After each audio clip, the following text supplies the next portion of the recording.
आसमानी जंग से कहीं धरोहर निस्तानुबूत न हो जाए, मानो सिर पर मौत मंडरा रही हो और धमाकों की गूंज के बीच मौत छूकर गुजर रही हो। किसे बयां करें और कैसे?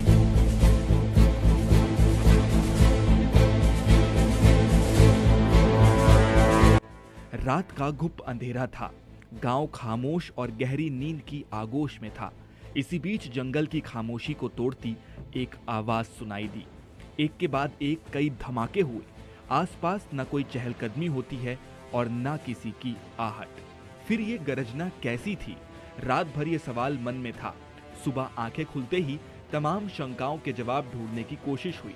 सवालों के जवाब के लिए हम जंगल की ओर बढ़ गए। कुछ दूरी पर कई गड्ढे और टूटे फूटे तार, स्टील के टुकड़े मिलते हैं। एक बार में इन्हें देखकर समझना मुश्किल था। ये बस्तर के उस इलाके की दास्तान है जहां चंद रोज पहले हवाई हमले की खबर निकलकर सामने आई थी। दरअसल दंडकारण्य के इस बीहड़ में आदिवासी रहते हैं, मगर आदिवासियों के साथ यहां बारूद के दम पर सत्तासीन गुरिल्ले भी मौजूद हैं, जिनके खात्मे के लिए बस्तर के चप्पे चप्पे पर सशस्त्र बलों की तैनाती है। सुकमा बीजापुर के सरहदी इलाके की ये तस्वीरें आपके सामने हैं। यहाँ 3 दिन पहले ड्रोन हमले को अंजाम दिया गया। प्रतिबंधित माओवादी संगठनों ने सशस्त्र बलों पर ड्रोन हमलों के आरोप लगाए थे। हमले का सच यहाँ पहुंचकर ही पता चलता है। इसलिए लोकतांत्रिक देश के उस हिस्से में हमारी बस्तर साइड की टीम जा पहुंची। नक्सली आरोप और पुलिसिया बयान के बीच हमने आदिवासियों की जुबानी सुननी थी। असल तस्वीर को बाहर लाने चिलचिलाती गर्मी में जंगल, पगडंडियों, नदी नालों को लांघकर हम पहुंच गए उस जगह जहां रात के अंधेरे में आसमान से मौत बरसाने का आरोप नक्सलियों ने लगाया है। यहां पहुंचने पर जंगल में ग्रामीणों की निशानदेही पर हमारे कैमरे की निगाहें हकीकत को तलाशते इधर उधर घूम रही थी। आखिरकार कुछ ऐसा मिला जिसे देखने के बाद सवाल उठना लाजमी है कि आखिर उस रात आसमान से बरसा तो क्या बरसा। हमारी गांव वालों से बातें हुई। उनका आरोप था, या यूं कहें तो उनका गुस्सा था, कि रात के वक्त वो अपने घरों में गहरी नींद की आगोश में थे, तभी ड्रोन की मदद से आसपास बम बरसाए। कौन सा गांव है भाई ये? बोटेतोंग। जी। क्या हुआ यहाँ पे? ड्रोन द्वारा बम छोड़ा गया है सर। 15 तारीख को 1 बजे और 2 बजे 20 में से। अच्छा, कहाँ पे? बोटेतोंग में, जंगलों में हुआ सर। इतनी बड़ा जंगलों में? जी। अच्छा, अगर अच्छा हुआ है सर, रात को गिराया गया है। दिन को आने से पालतू बच्चा और आम जनता भी तो मर जाते होंगे यहाँ पे। तो हर 3 मुआविन लोग आते हैं जंगल में। इतना बड़ा हुआ है ये, देखिए सर, इतना बड़ा बम गिराया गया है। इतना गड्ढा भी हुआ है, इतना डगल भी तोड़ा गया, ऊपर लग गया तो डगल भी टूट के गिरा।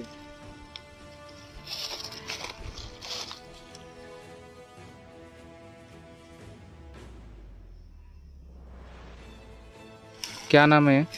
सर मेरा नाम रमेश सोडी। कहाँ के हो? बोटेतोंग के रहने वाला हूँ। क्या हुआ यहाँ पे?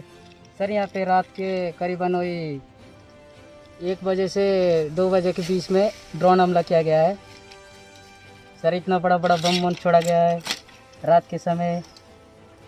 अच्छा भी हुआ कि लोग दिन में इधर पूरा घूमते रहते हैं, मुआविन में क्या क्या करने। या फिर छोटा झोपड़ी बना के धूप में आराम करते हैं। खाना वाना इधर ही खा के जाते हैं। शाम तक का रह के मुआविन पे हैं, खाना खा के चले जाते हैं रात में, और गर्मन में जाके सो जाते हैं। कितना बम गिरा है सर? यहाँ 30 से अधिक है सर। 30 से 40 के आसपास बम छोड़ा गया है रात में सर। ऐसा करना ठीक नहीं है सर। सरकार का क्या नियम है, ये सब कराया जा रहा है। यहाँ पे कोई नक्सली नहीं रहता है, न कोई नहीं रहता है। अगर इसी जगह में जानवर होता तो कितना नुकसान हो जाता।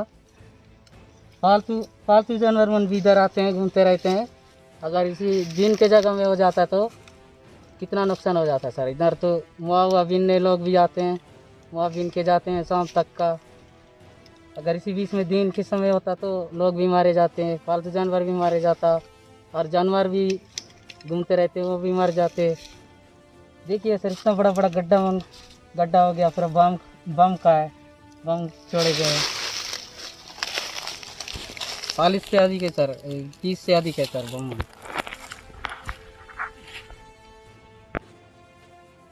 जो नक्सलियों को तलाशते उनके खात्मे के लिए आसमान से मौत बरसा रही थी। अगर आसमान से बरसने वाली आफत दिन में बरसती तो कयामत आ जाती। मौत रात के वक्त उन्हें छू कर गुजरी थी, लेकिन दिन के वक्त घटना हुई होती तो जिंदगियां लाशों में नजर आती। अपने दर्द को जाहिर कर रहे ग्रामीण बारंबार कहते दिखे कि यहाँ कोई नक्सली नहीं है, सरकार किसे मारना चाहती है, आम आदिवासियों को? ये सवाल अब उन्होंने सरकार से भी पूछा है। बहरहाल नक्सलियों की तरफ से जारी बयान में सुरक्षा बलों पर ड्रोन से बम बरसाने का आरोप लगाया गया।